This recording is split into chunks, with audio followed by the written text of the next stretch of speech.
Hi friends, তোমাদের কাছে আবার আলপনা নিয়ে চলে এসেছি। তো আমি সেরকম আলপনা ভালো আঁকতে জানি না, তো চলো তোমাদের কাছে শেয়ার করি।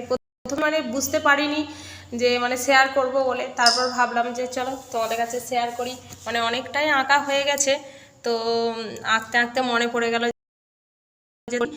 আর আমি তো যে তুলি দিয়ে আঁকতে পারি না, তো তুলি দিয়ে আঁকছি। দেখো তোমাদের কাছে শেয়ার করছি কেমন হচ্ছে। তো এই যে এই দিকের এই কালারগুলো হচ্ছে লাল কালার, ঠিক আছে? তো লাল কালার দিলে আরও সুন্দর লাগবে, তো লাল কালার দিইনি। তো দেখো কীরকম লাগছে, কেমন লাগছে বন্ধুরা একটু কমেন্ট করে জানিও। আর এইগুলো যদি একটু এরকম করে করে দিই তো আরও সুন্দর লাগবে। দেখো আসলে এইখানটা তো কি একটু ভাঙা ভাঙা টাইপের আছে, ওই জন্য হয়তো ভালো হচ্ছে না, ভালো বুঝতে পারা যাচ্ছে না আর কি। তো চলো, আমার মেয়ে পারে আঁকতে, আঁকতে বলতে কি, ও আঁকা শেখে, ওই আলপনা টালপনা পারে না। তো আমি যে এমনি নিজে থেকে আলপনা আঁকি। তো দেখ কেমন লাগছে। আমারও তো পাকা হাত নয়, কাঁচা হাত, তবুও দেখো কীরকম লাগছে। আমার তো দেখতে ভালোই লাগছে। তো চলো চলো এটাও এঁকে নিই। আসলে এটাও আমি পেন্সিল দিয়ে প্রথমে এঁকে নিয়েছি।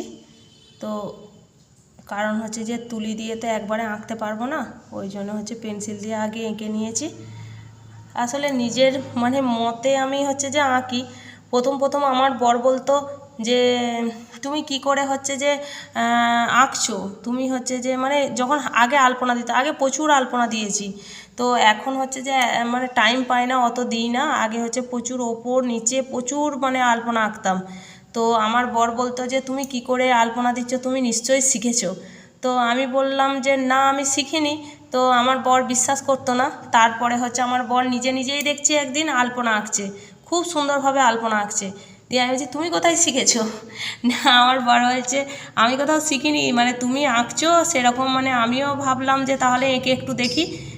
দিয়ে তারপর যে আঁকতে পেরে গেছি। তো আমিও বললাম, আমিও মন থেকে এরকম নিজে একটু ভেবে নিই যে এরকম এরকম আঁকবো। তো সেইভাবে যে আঁকি আর কি। এখন সময় পাই না, অনেক দিন অভ্যাস নেই। ওই নিজের মন থেকে যেরকম খুশি একটু আর কি, ওই জন্য পেন্সিল দিয়ে এঁকে নিয়েছি। কারণ তুলি দিয়ে তো অত ভেবে ভেবে আঁকা যাবে না। তো দেখো কীরকম হচ্ছে। তো চলো এঁকে নিই। তো দেখো তুলি দিয়ে আঁকা হচ্ছে তো আমিও বুঝতে পারছি না ভালো আঁকছি কি না। ওইটা তো আঁকলাম, ভালোই তো লাগলো, টেরা বাঁকা তো একটু হয়েইছে, কিন্তু যে এত পারফেক্টভাবে তো আমি আঁকতে পারবো না, কারণ এই প্রথম তুলি ব্যবহার করছি। তো দেখো কীরকম হচ্ছে। আসলে কোনো দিকটা মোটা, কোনো দিকটা সরু, তারপর আমি বুঝতেও পারছি না, হয়তো ওই তুলিটা হয়তো আর একটু সরু তুলি নিতে হতো কিনা, সেটাও আমি বুঝতে পারছি না। তো দেখো কীরকম হচ্ছে আঁকাটা, আদৌ ভালো হচ্ছে কি না। তবে আমার খুব মজা লাগছে জানো তো, যে তুলি দিয়ে প্রথমবার আঁকছি, তো যে তুলি দিয়ে এরকম করে আঁকতে হয়, যারা একটু আঁকার পরেতে আবার আমাকে ডুবিয়ে তারপর যে এই গোল গোলগুলো দিতে হয়। তো এটা দেখছি এমনিতেই হয়ে যাচ্ছে। এবার কোনখানটায় যে একটু বেশি করে চাপ দেব, কোনখানটায় একটু মোটা করব, কোনখানটায় সরু করব, ওখানটায় আমার ঠিক হচ্ছে না। আঁকা আছে, এঁকেছি, কিন্তু পেন্সিলে করে সেইভাবে তো আঁকিনি। ধরো কীরকম হবে একটুখানি এঁকে তারপরে করেছি। তো দেখো হচ্ছে কি না। এই দিকটা দেখো এঁকেছি, তো কেমন লাগছে। আর এই দিকটা এঁকে নিই।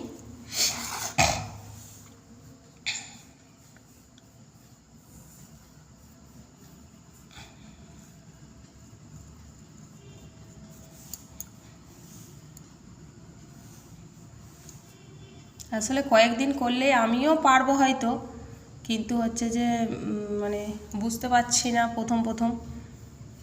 অভ্যাস অবশ্যই হয়ে যাবে। আসলে কিভাবে তুলিটা ধরতে হয়, কিভাবে কাজ করতে হয়, সেটা তো জানি না না। তো চলো এইভাবেই করে নিই। তো এই দেখো কেমন লাগছে বন্ধুরা, একটু কমেন্ট করে জানিও। এই দেখো এই একটা এঁকেছি, আর আগেরটা তো দেখালামই। আর একটা এমনি আঁকবো শুধু সিম্পল, মানে দেখি যে হচ্ছে যে মানে পেন্সিল না দিয়ে দেখি আঁকতে পারি কি না। তো পেন্সিল না দিয়ে দেখি একটা এরকম শুধু শুধু আঁকা যায় কি না, মানে কোনো দিনও এইভাবে আঁকিনি, দেখি আজকে প্রথমবার এঁকে ঠিকঠাক আঁকতে পারি কি না। তো চলো এখানটাতেও আঁকি। তো দেখো মোটামুটি আঁকতে পারছি।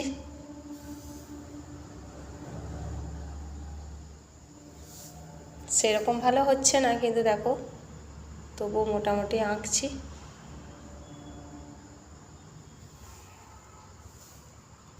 তো এই দেখো এইভাবে এঁকেছি, কেমন লাগছে একটু কমেন্ট করে জানিও। আসলে পরে না আবার হচ্ছে যে মানে যখন ভালোভাবে আঁকতে পারবো তখন হচ্ছে কালার করে দেখাবো। তো এই দেখো কীরকম হয়েছে। এখানটা একটা ছোট্ট করে মোড়াইও এঁকে নিলাম, লক্ষ্মীর পা এঁকে নিলাম, ব্যাস। আরও এঁকেছি, আর দেখালে লং হয়ে যাবে। তো এখানে টাটা, বাই বাই, আবার পরে দেখা হবে।